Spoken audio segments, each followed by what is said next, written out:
আসসালামু আলাইকুম। আমি একটা নতুন রান্না নিয়ে এসেছি। আমি বানাবো পুলি পিঠা। তাই পুলি পিঠার জন্য আমি প্রথমে খিসা বানাই নিব।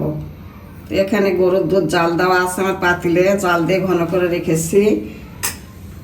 গুঁড়া দুধ দিলাম 2 চামচ, চিনি দিলাম এইটুক দিয়েছি চিনি, বেশি মিষ্টি করবো না, ওটু মিষ্টি হয়ে যাবে ওটাও।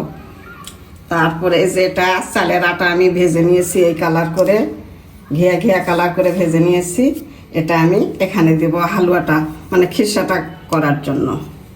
একটু নেড়ে মিশাই নেব। ভাজা আটা তো এটা একটু গলাই নেব। এখন আমি চুলাতে বসাই দিলাম, জাল দিয়ে আমি হালুয়াটা করে দেব। হালুয়া মানে খিসা খিসা করে দেব।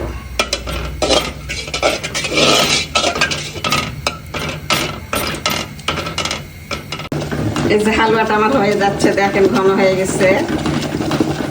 নারকেলের পুর দিয়ে বানাই, তো আজকে নারকেল আমার নাই, আমি এই দুধের হালুয়া দিয়ে আমি বানাবো, খিসা দিয়ে। খিসার ভিতরে পুর দেবো, দিয়ে বানাবো।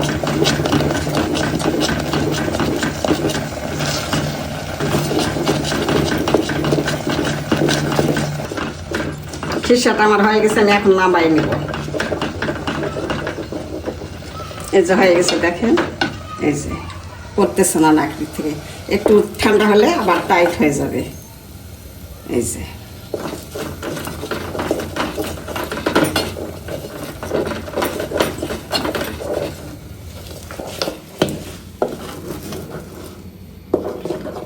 পাতিলে পানি দিয়েছি, খামিরটা করে নিব। এখানে একটু লবণ দেব, আমি লবণ দিলাম। বলক উঠলে আটাটা আমি ছেড়ে দেবো। এখন দিয়ে দেবো আটাগুলো ছেড়ে।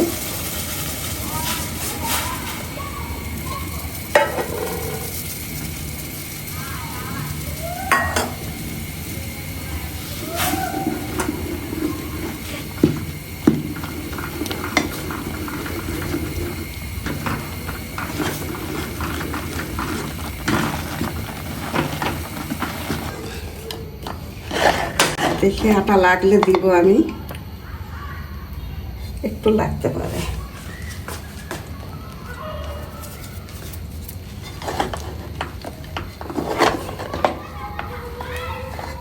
আমার খামিরটা রেডি হয়ে গেছে, আমি এখন মালিশ করে নিব।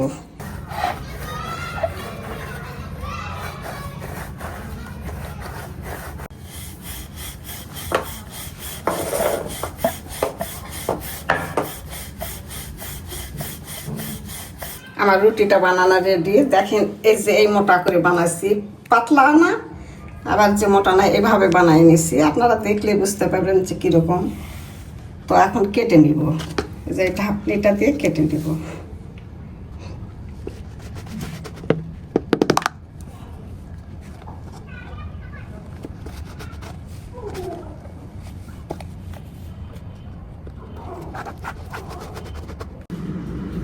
এখন আমার রুটি বানানো হয়ে গেছে, আমি পুর দিব। এখানে পুর দিয়ে ভরাই নেব।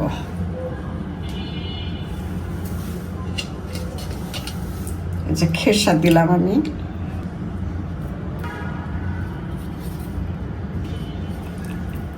এখন আমি মোড়াই নেব মুখটা।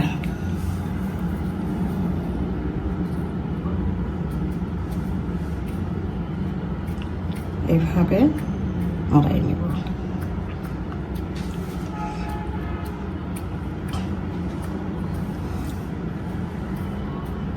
বেশ ভালো করে না মোড়ালে আবার তেলের দিলে বা ইয়াতে জাল দেওয়ার সময় খুলে যেতে পারে, এর জন্য ভালো করে মোড়াই নেব। আর একটু ডিজাইন করে নেব।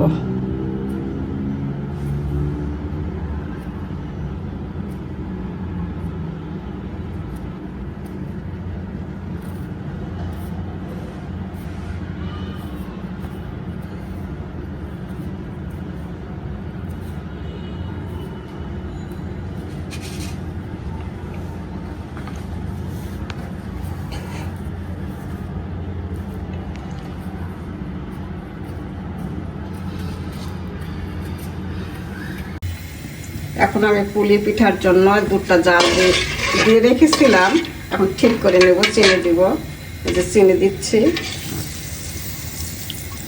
মিষ্টিটা দেখে দিব। আর এটা গুঁড়া দুধ গুলেছি, এটা দিলাম।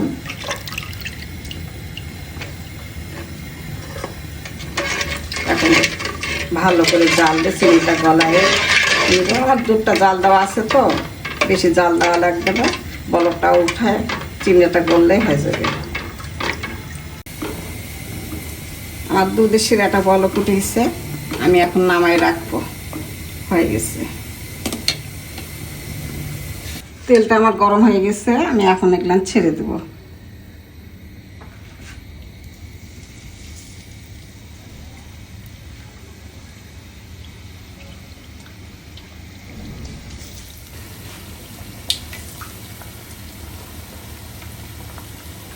বেশি ভাজবো না, আমি হালকা ভেজে নিব।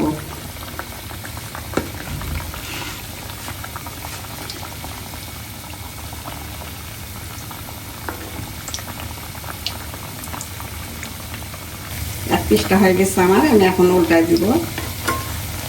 এই যে দেখেন ফুলে গেছে, সুন্দর হয়েছে।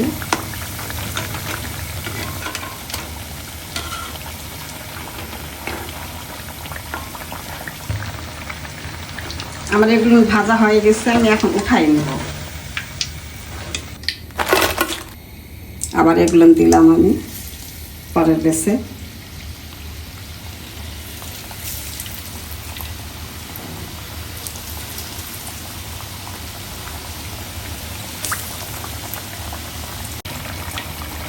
আমার এগুলো ভাজা হয়ে গেছে, আমি এটা উঠাই নেব।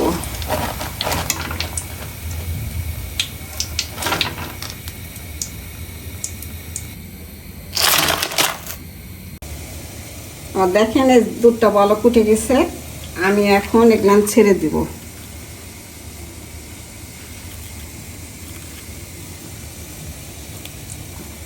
আমি হাত দিয়ে একটা একটা করে ছেড়ে দিব, একসাথে দিব না, তখন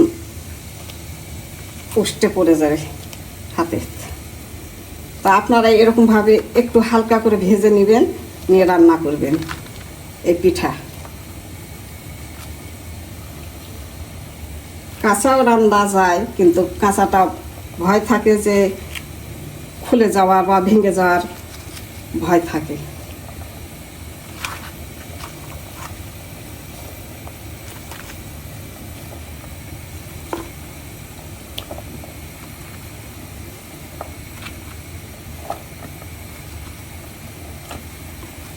এখন আমি একটা বলক উঠাই নেব, তারপর আর বলক দেব না।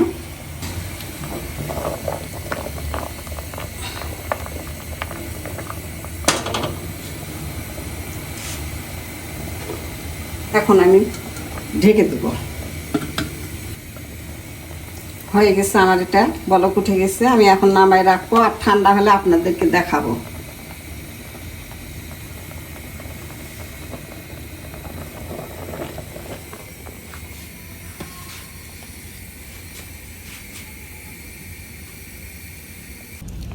হয়ে গেল আমার রসপুলি পিঠা।